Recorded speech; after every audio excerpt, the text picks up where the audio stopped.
Did you seriously just tell me to pick up your trash? The hallway went silent. Everyone turned toward the voice, deep, firm, and wounded with disbelief. Logan Turner, the entitled son of a powerful CEO, turned around slowly, smirking. What? You work here, don't you? He sneered. You're the janitor, right? That's literally your job.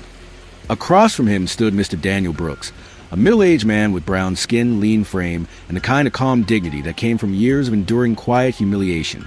He was holding his mop, standing in the marble-floored lobby of Turner Industries, the billion-dollar company where Logan's father, Charles Turner Sr., ruled as CEO. Daniel's voice shook, not from fear, but from holding back anger. Son, it's not the job that defines a man. It's how you treat others while doing yours. Logan scoffed. Spare me the motivational speech. Oh man, my father owns this place. You're just lucky to be cleaning his floors. Everyone laughed, but not Daniel. His eyes held something, a mix of sadness, restraint, and something else. He set his mop aside quietly, bent to pick up the crumpled paper Logan had thrown, and said only one sentence before walking away. You'll understand one day when truth finds you. Hello everyone. Before we begin today's video, we want to thank you for your support, love, and kindness. We wouldn't have come this far without you. Subscribing is one of the best ways you can help us. It's quick, free, and allows us to continue to bring you great content. Your support means everything. Let's keep this channel growing collectively. Where are you watching from? Drop your city and country in the comments below. Thank you very much. Now, let's get back to the story. For months, Logan had strutted around the office like he owned it. Technically, he kind of did. Everyone knew his father's name was on the company building. But what they didn't know was that Logan's arrogance had gotten him a job as a junior intern, a favor from his father meant to teach him responsibility. Instead, Logan treated it like his playground. He mocked older staff, flirted with the receptionist, and laughed at anyone who couldn't afford designer shoes. And Daniel Brooks, the quiet janitor who worked the night shift and cleaned every inch of the office, became his favorite target. Every morning, Logan found some way to humiliate him. Sometimes he accidentally spilled coffee just to see Daniel bend down to clean it. Sometimes he'd mock his accent, calling him Professor Mop. Once he even told Daniel, "You know, you people are always in the background. Guess that's where you belong." Daniel never responded in kind. He'd simply nod, clean, and continue.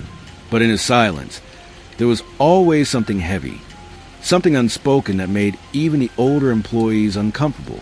One of the accountants, Maria Jenkins, pulled Logan aside one morning. "You need to stop talking to him like that. He's been here longer than anyone." "Yeah." As the janitor, Logan shot back. "Big deal." Maria sighed. "You really don't know who you're talking to, do you?" Logan frowned. What's that supposed to mean? But Maria just shook her head and walked away. It all came to a boiling point on a Friday morning. Charles Turner Sr. was coming to the office to host a press meeting. The entire staff was in a frenzy, cleaning, adjusting, rehearsing. Logan, bored and scrolling through his phone, walked into the lobby, and there was Daniel again, polishing the marble. Logan grinned wickedly. "Hey, janitor, you missed a spot." He pointed at the floor, right next to Daniel's shoes. Daniel didn't look up. "Good morning, Mr. Logan."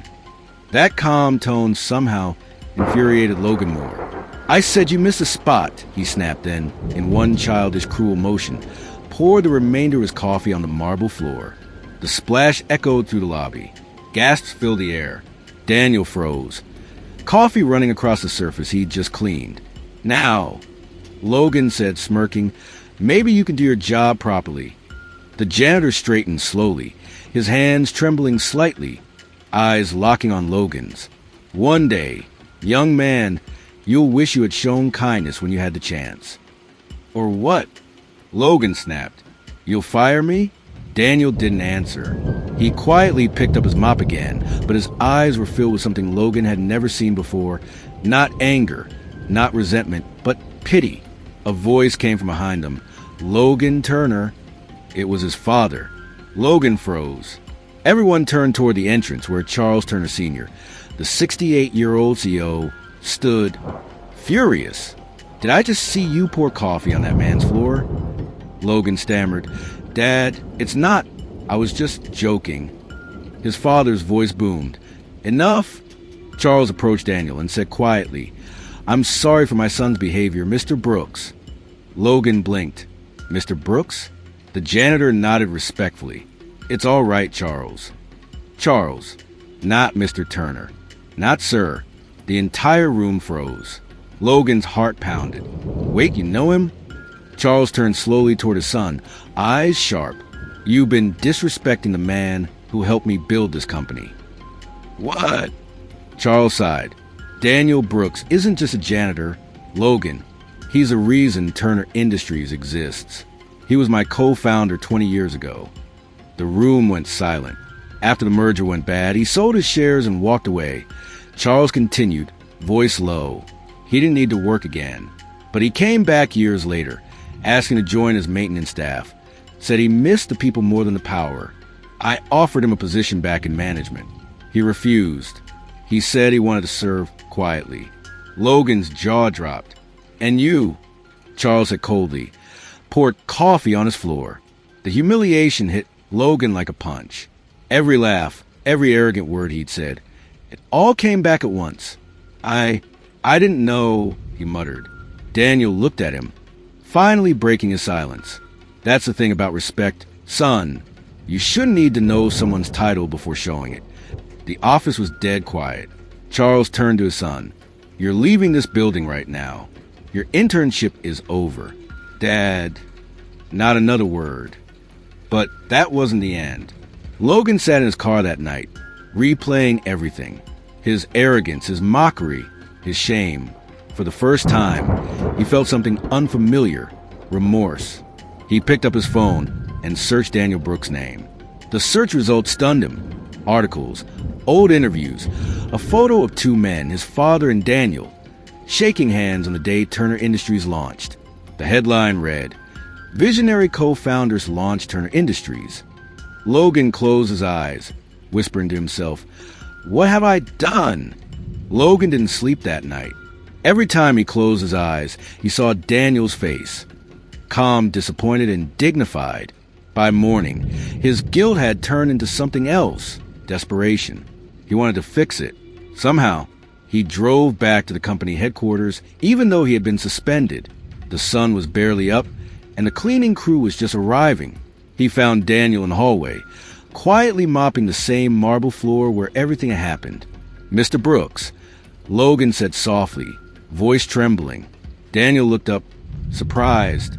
Logan, I came to apologize. I was ignorant, arrogant, cruel, everything I accused others of being. I didn't know who you were, but that shouldn't have mattered. Daniel studied him quietly for a moment. Then, slowly, he nodded. You're right, it shouldn't have. Logan's eyes watered. Please, let me make this right. Daniel set the mop aside. Making things right starts with truth. Son, are you ready to face it? Yes, Logan whispered. Daniel sighed and motioned for him to follow. They walked through the quiet halls into a small break room. On the wall hung an old, faded photo, two men standing beside a newly built factory. Logan recognized his father immediately, younger, smiling, proud. But the man beside him was unmistakably Daniel Brooks. Daniel pointed to the photo. That was the day we opened Turner Industries. Your father and I built it from scratch. I handled the technical and operations side. He handled finance and media. Logan blinked. Then what happened? Daniel's eyes softened, but his tone darkened. We made a deal with an investor who turned out to be dishonest. I wanted to pull out, but your father wanted to save the company. In the end, I sold my shares to protect our employees. I lost everything, but I didn't regret it. I thought loyalty meant more than money. He smiled faintly. Your father offered me a way back in, but I chose to stay in the background. I wanted peace, not power. Logan's throat tightened. I can't believe you went through all that. Daniel placed a hand on his shoulder. What matters now is what you do with what you know. Your father's success came from teamwork, not pride. Never forget that. Logan's voice cracked. I won't. Just then, the door opened, Charles Turner Sr. stood there.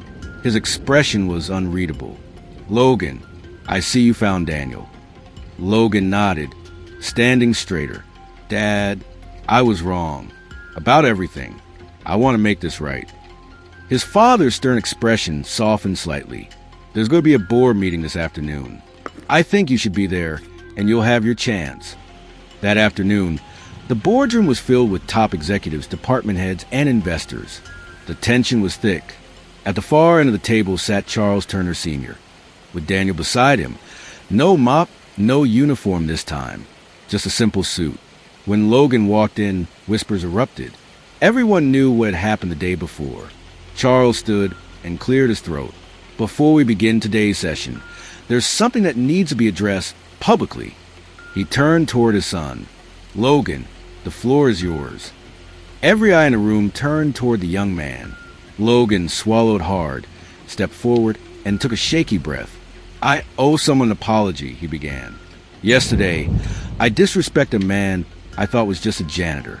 I spoke to him like he was beneath me, like his work didn't matter. I humiliated him in front of everyone." Silence. He continued, voice trembling. "What I didn't know was that this man, Mr. Daniel Brooks, isn't just an employee. He's one of the founders of this company. Without him, none of us would even be here." A few gasps. The room shifted.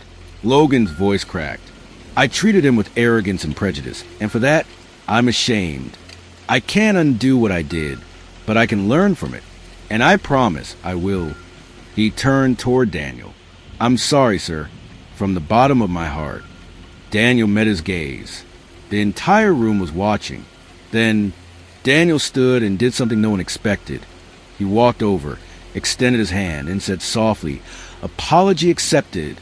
The tension broke like a wave. Charles's eyes glistened. "Let this be a reminder to everyone in this room. Respect doesn't depend on position, color, or wealth. It's about character." The investors nodded. A few even clapped. But Charles wasn't finished. "From this day forward," he said, "Mr. Daniel Brooks will be reinstated as Senior Advisor, Turner Industries, officially." A stunned silence followed. Then applause erupted around the table. Daniel nodded humbly. "Thank you, Charles. But I only accept if Logan agrees to assist me directly. He'll learn everything from ground up." Charles turned to his son, who immediately nodded. "Absolutely. I'd be honored." For the first time, Daniel smiled. "Then let's begin." Weeks passed.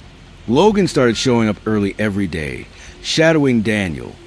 Not as a punishment, but as a mentor-student bond.